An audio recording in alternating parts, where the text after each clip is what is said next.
നമ്മളെപ്പോഴും വിചാരിക്കുന്നത് ബിസിനസ് ആയാലും അല്ലെങ്കിൽ കരിയർ ആയാലും it's all about success, it's all about getting, it's all about grabbing, it's all about acquiring, it's all about sometime ലീഡർഷിപ്പിന്റെ essence നോക്കിയാൽ it's all about selflessness. The essence of leadership is all about selflessness. അവിടെ ഞാനല്ല വിഷയം, എൻ്റെ ചുറ്റുമുള്ളവരാണ് വിഷയം.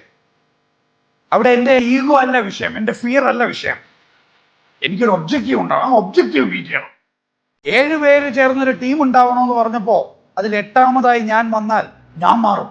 കാരണം എൻ്റെ ടീമിനൊരു strategic objective ഉണ്ട്.